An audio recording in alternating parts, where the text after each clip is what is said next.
මේක පෙරත් අපි මොන විදිහට අවස්ථාවක් තිබුණා මම හිතනවා මාසෙකට කලින්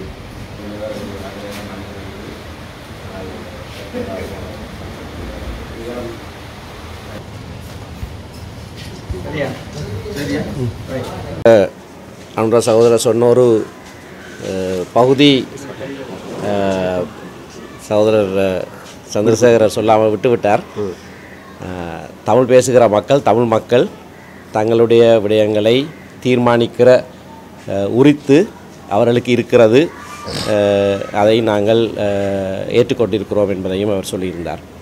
எங்களுடைய பேச்சுவார்த்தை இன்றைக்கு தேசிய மக்கள் சக்தி என்னுடைய ஜனாதிபதி வேட்பாளராக இருக்க போகிற சகோதரர் அனுரகுமார திசாநாயக்க, முன்னாள் பாராளுமன்ற உறுப்பினர் விமால் ரத்நாயக்க, திரு சந்திரசேகரன் மற்றவர்களோடு எங்களுடைய கட்சி தலைவர் அண்ணன் மாவை சேனாராஜோட தலைமையிலேயும் சிரேஷ்ட உபதலைவர் கௌரவ CVK சிவஞானம் மற்றது எங்களுடைய நிர்வாக செயலாளர் திரு குலநாயகத்தோடு நாங்கள் நீண்ட பேச்சுவார்த்தை ஒன்றை நடத்தியிருக்கிறோம். ஒரு முன்னேற்றகரமான பேச்சுவார்த்தை இது என்று நாங்கள் இதனை வர்ணிக்கலாம். எல்லா விடயங்களுக்கும் தீர்வு கண்டுவிடவில்லை. ஆனால் ஒரு ஆரம்ப சம்பாஷணை என்ற வகையிலே ஒருவரை ஒருவர் புரிந்து கொள்ளக்கூடிய வண்ணமான ஒரு உரையாடல் இடம்பெற்றிருக்கிறது. நம்பிக்கை தருகிற ஒரு உரையாடல். நீங்கள் கேட்ட பல கேள்விகள் சம்பந்தமாக நாங்கள் பேசியிருக்கிறோம். அவற்றை எல்லாவற்றையும் பற்றியும் பேசியிருக்கிறோம். ஒரு முற்போக்கான சிந்தனையுடைய இடதுசாரி இயக்கம் என்ற வகையிலே அவர்களோடு எங்களுக்கு இணங்கி செல்லக்கூடிய பல விடயங்கள் இருக்கின்றன. விசேஷமாக ஊழல் ஒழிப்பு, மக்கள் மத்தியிலே சம உரிமைகள் என்ற பல விடயங்கள், பொருளாதார சமத்துவம் போன்ற பல விடயங்களிலே அவர்களோடு எங்களுக்கு நேரடியாகவே இணங்கக்கூடியதாக இருக்கிறது. தமிழ் தேசிய பிரச்சனைக்கான தீர்வு என்ற விடயத்திலே பல ஏற்றத்தாழ்வுகள், பழைய சரித்திரங்கள் இருந்தாலும் கூட அவர் இன்றைக்கு உங்களுக்கு சொன்னதைப் போல இருக்கிற மாகாண சபை முறைமையை அப்படியே ஏற்றுக்கொள்கிறார்கள், அதனை நடைமுறைப்படுத்துவார்கள் என்று சொல்லியிருக்கிறார். மாகாண சபை தேர்தல் உடனடியாக நடத்தப்பட வேண்டும் என்றும் சொல்லியிருக்கிறார். ஆனால் இந்த இப்போ இருக்கிற அந்த 13ஆம் திருத்த மாகாண சபை முறைமை தமிழ் தேசிய பிரச்சனைக்கான தீர்வு அல்ல என்பதையும் அவர்களும் ஏற்றுக்கொள்கிறார்கள். இதில் இருந்து நாங்கள் முன்னோக்கி போவதற்கான வழிவகைகளை இருதரப்பாரும் இசைந்து சேர்ந்து பேசி முன்னால் செல்ல வேண்டும் என்பதை இரு தரப்பாரும் ஏற்றுக்கொண்டிருக்கிறோம். இதற்கு அப்பால் ஜனாதிபதி தேர்தல் சம்பந்தமாக அவர்கள் தங்களுடைய தேர்தல் அறிக்கையை வெளியிடுவார்கள். அதற்கு பிறகு அவர்களோடு நடத்தப்படுகிற பேச்சுவார்த்தையையும் அடிப்படையாக வைத்துத்தான் இலங்கை தமிழரசு கட்சி உரிய நேரத்திலே எங்களுடைய தீர்மானங்களை நாங்கள் எடுப்போம். අද ජාතික ජනපලවේගයේ ලෙස අපි සාකච්ඡාවක යෙදුණා.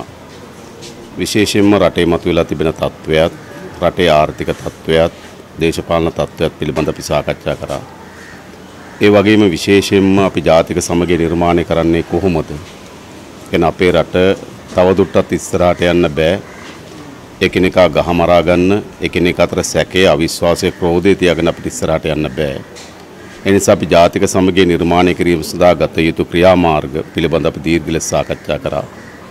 මේ වන විටත් 2019 මැතිවරණ ප්‍රකාශනය අපි පළාත් සභාව මේ ආකාරයෙන් ක්‍රියාත්මක විය යුතු බව අපි පිළි අරගෙන තිබෙනවා. ඒ වගේම මෙතනින් එහාට යාම සඳහා අපි සාකච්ඡාවක් ගොඩනැගිය යුතුයි. විශේෂයෙන්ම විවස්ථාමය වෙනස්කම් අවශ්‍ය වී තිබෙනවා. ඒ විතරක් නෙවෙයි, දැන්ට විවස්ථාව තුළ නීති තුලින් ස්ථාපිත කරලා තිබෙන සමගිය සඳහා තිබෙන අවස්ථාවන් අපි තහවුරු කළ යුතු තිබෙනවා. සමහර ඒවා තිබෙන නීතියට විවස්ථාවට පමණක් සීමා වෙලා නීතියෙන් විවස්ථාවෙන් ඔබට ගිහිල්ලා ඒවා ප්‍රායෝගිකව යථාර්ථයක් බවට පත් කර ගැනීම සඳහා ක්‍රියාකාරකම් අවශ්‍යයි. ඒ පිළිබඳ අපි දීර්ඝ සාකච්ඡාවක් යෙදුණා. විශේෂයෙන්ම අපි එකිනෙකා අතර තිබුණු අනවබෝධයන්, අපි එකිනෙකා අතර තිබුණු යම් යම් ගැටලු පිළිබඳව පරස්පරතාවයන් පිළිබඳව දීර්ඝ සාකච්ඡා කරා. ඒ නිසා අපිට හොඳ සාකච්ඡාවක් සිදු කරා කියලා අනාගතයේ පිළිබඳ සුබදායි බලාපොරොත්තුවක් අපි හැම දිනකටම තිබෙනවා. சந்திரசேகரன் சொல்கிறீங்களா? சொல்ல சரி. தேசிய மக்கள் சக்தி என்ற வகையில் இன்றைக்கு நாங்கள் தமிழரசு கட்சியை அவர்களுடைய தலைமுகத்தில் வைத்து சந்திப்பதற்காக வந்தோம். அதன் பொழுது எங்களுக்குள்ளே இருந்த முரண்பாடுகள் அல்லது வித்தியாசங்கள் அனைத்தையும் நாங்கள் மிகவும் ஒரு நீண்ட நட்புறவுடனான ஒரு கலந்துரையாடலை நாங்கள் மேற்கொண்டிருக்கின்றோம். அதே போன்று நாங்கள் 2019 ஆண்டு எங்களால் முன்வைக்கப்பட்ட தேர்தல் விஞ்ஞாபனத்தில் நாங்கள் இப்போது இருக்கின்ற மாகாண சபை முறையை நாங்கள் ஏற்றுக்கொண்டிருக்கின்றோம். அது தொடர்பாகவும் நாங்கள் கலந்துரையாடினோம். அதை நடைமுறைப்படுத்துவதில் சிக்கல் இல்லை என்பதையும் நாங்கள் உரையாடினோம். அதே போன்று அதற்கு அப்பாலும் சென்று புதியதொரு அரசியலமைப்பை உருவாக்குவது தொடர்பாகவும் நாங்கள் பேசினோம். எதிர்வரும் காலங்களில் இந்த நாட்டில் நீண்டு நிலைக்கக்கூடிய ஒரு நிரந்தரமான ஒரு நாட்டை அல்லது மனிதர்களுக்கு இடையில் இருக்கின்ற அன்பு சகோதரத்துவத்தை கட்டியெழுப்புவதற்கான ஒரு செயற்பாடாகவும் நாங்கள் கலந்துரையாடல் மேற்கொண்டோம். ஆகவே இந்த கலந்துரையாடல் என்பது மிக மிக ஆரோக்கியமான அல்லது முரண்பாடுகளற்ற உடன்பாடுகளுடனான முடிந்த ஒரு கலந்துரையாடலாகும். இது முடிவல்ல, இது எங்களுடைய ஆரம்ப கலந்துரையாடல். அதனால் வேண்டி எதிர்வரும் காலங்களிலும் இவ்வாறான கலந்துரையாடல்களை மேற்கொண்டு உண்மையிலேயே ஒரு சமூகத்துக்கு ஒரு ஆரோக்கியமான செய்தியை கொடுக்க வேண்டும் என்பதுதான் எங்களுக்கு இருவருக்கும் இடையில் ஏற்பட்ட இந்த உரையாடலுடைய பிரதானமான குறிக்கோள். ஒரு அதிகார பகிர்வு உள்ள ஒரு கோரிக்கையினை முன்வைத்துள்ளார்கள். தமிழர்களுடைய அடிப்படை அபிலாஷையாக கூறப்படுகின்றது. நேற்றைய தினம் தமிழரசு கட்சியுடனான சந்திப்பில் சஜித் பிரேமதாஸ் அவர்களுக்கும் இது முன்வைக்கப்பட்டது. அப்போ அனுரகுமார் திசாநாயக்க இது தொடர்பில் என்ன පලේ වෙලාහැරීම උත්තර නගරහිරේ වෙන්න ඕනේ කියලා තමයි අපේ ජනතාවගේ දැනටම අස්සභා කියන්නේ බලය බෙදා හැරීමක්. ඒ නිසා දැනටමත් ක්‍රියාත්මක වන පළාත් සභා පිළිබඳ අපේ එකඟතාවය පළ කරලා තිබෙනවා. ඒ විතරක් නෙවෙයි අපි පළාත් සභා වලින් දැනට තිබෙන තත්ත්වය විසඳුමක් ඇති නොවී තිබෙන බවත් අපි පිළිගන්නවා. ඒ නිසා එතනින් ඔබට යන ක්‍රියාදාමයක් අපිට අවශ්‍යයි. ඒක ව්‍යවස්ථාමය, නීතිමය, ප්‍රායෝගික, ආර්ථික මේ ආදී ශේත්‍ර ගණනාවක යලි වෙනස්කමකින් තමයි ජාතික සමග ස්ථාපිත කළ හැක්කේ කියලා අපි විශ්වාස කරනවා. இப்போ எல்லோருக்கும் நன்றாக தெரியும். உண்மையிலேயே இந்த 13வது அமைப்பு என்பது மாகாண சபை முறைமை என்பது இந்த அரசியலமைப்பில் இருக்கின்ற ஒன்று. அதனால் அதில் எந்த விதமான மாற்று கருத்துக்களுக்கு இடமில்லை. அதே போன்று நாங்கள் பார்க்கின்றோம் அது அந்த மாகாண சபை முறைமை என்பது உண்மையிலேயே இந்த பிரச்சனைக்கு உரிய தீர்வா என்கின்ற கேள்வியும் எழுந்திருக்கின்றது. அதே போன்று அதனால் அவ்வாறான தீர்க்கப்படாத இருக்கின்ற பிரச்சனைகளுக்கு புதியதொரு பாதையை புதியதொரு அணுகுமுனையை முன்னெடுக்க வேண்டும் என்பதிலும் நாங்கள் முனைப்பாக இருக்கின்றோம். குறிப்பாக இந்த ஜனாதிபதி தேர்தலில் போட்டியிடுகின்ற சஜித் பிரேமதாசாக இருக்கலாம், ரணில் விக்ரமசிங்கவாக இருக்கலாம், அனுரகுமார் திசாநாயகவாக இருக்கலாம். 13வது திருத்தம் மற்றும் இந்த மாகாண சபை தொடர்பிலே அதனை முழுமையாக அமுல்படுத்தலாம் என்று தான் கூறி வருகின்றார்களே ஒழிய தமிழர்களுடைய சமஷ்டி தொடர்பாக ஏன் ஒழுங்காக பேசுகிறார்கள்? විශේෂයෙන්ම අපි හිතන්නේ මේ ප්‍රශ්නේ විසඳීම සඳහා අපි අතර සමගියක් අවශ්‍ය වෙනවා. එහෙම නැතු එක් දේශපාලන කණ්ඩායමක් මේක තමයි විසඳුම කියලා පැටවීමක් නෙවෙයි අපිට අවශ්‍යකම තිබෙන්නේ.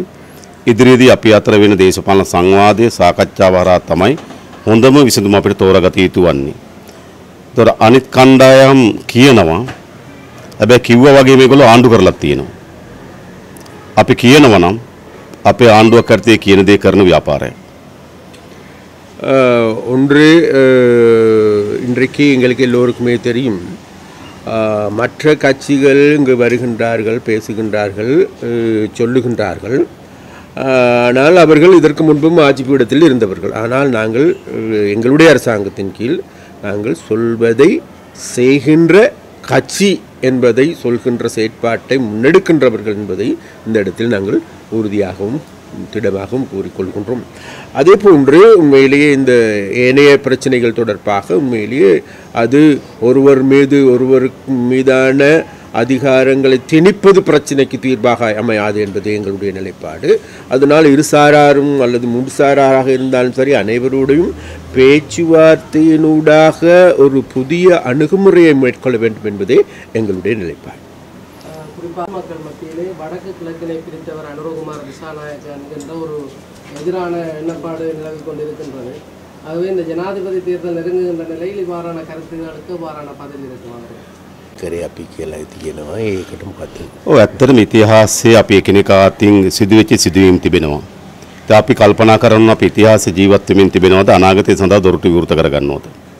ඉතිහාසයේ අපි සාකච්ඡා කරන්න ගියොත් විවිධ පාර්ශවයන්ට විවිධ කරුණු අපිට ඉතිහාසය පිළිබඳව සාකච්ඡා කරන්න පුළුවන්. වර්තමානයේ අපි ඉන්නේ ඉතිහාසයේ පිළිබඳව නෙවෙයි අනාගතය නිර්මාණය කරගන්නේ කොහොමද කියන එක තමයි අපේ අදහස තිබෙන්නේ. එනිසා අනාගතය නිර්මාණය කර ගැනීම සඳහා දෙමළ භාෂාව කරන කතා කරන ජනතාවට දෙමළ ජනතාවට විශේෂයෙන්ම දේශපාලනයේ අයිතීන් පිළිබඳව ශක්තිමත් සහතිකයක් ලබා දී යුතු තිබෙනවා. ඒ වගේම එම ජනතාව පිළිබඳව තීන්දුව తీරන ගැනීමේදී ඔවුන්ට අයිතියක් ලබා දී යුතු තිබෙනවා. මේ ආදී කරුණු පිළිබඳ අපි අවධානය යොමු කළ යුතුයි. අපි හැම කෙනාම ඉතිහාසයත් එක්ක ජීවත් වෙන්න පටන් ගත්තොත් අපිට අනාගතයක් නිර්මාණය කරගන්න හම්බ වෙන්නේ නැහැ. அதே போன்று நாங்கள் கடந்த காலத்திலே வாழ்ந்து கொண்டிருந்தால் உண்மையிலே நம்மளே எதிர்காலத்துக்கான இலக்கையோ அல்லது நோக்கத்தை அடைய முடியாது என்பது இந்த இடத்தில் நாங்கள் சொல்கின்றோம். அதே போன்று இன்றைக்கு எங்களுக்கு எல்லோருக்குமே தெரியும், நாங்கள் கடந்த கால பிரச்சனைகளை பற்றி பேசுவதாக இருந்தால் கடந்த காலத்தை பற்றியே பேசிக்கொண்டிருக்கலாம். இப்போ கடந்த காலத்தில் எடுத்த முடிவுகள் எடுத்து சம்பந்தமாக அது சாதகமானதாகவும் பாதகமானதாகவும் இருந்திருக்கலாம். இருந்த போதிலும் கூட நாங்கள் கடந்த காலத்திலே வாழ்கின்ற கட்சி அல்ல, நாங்கள் எதிர்காலத்தை நோக்கி நகருகின்ற கட்சி. அதனால் எதிர்காலத்தை நோக்கி நகருகின்ற போது உண்மையிலேயே நாங்கள் எதிர்காலத்துக்கு தேவையானது என்ன என்பதை யதார்த்தபூர்வமாக சிந்திக்கின்ற நடவடிக்கை எடுக்கின்ற ஒரு கட்சி என்பதை இந்த இடத்தில் கூறிக்கொள்ள விரும்புகிறேன்.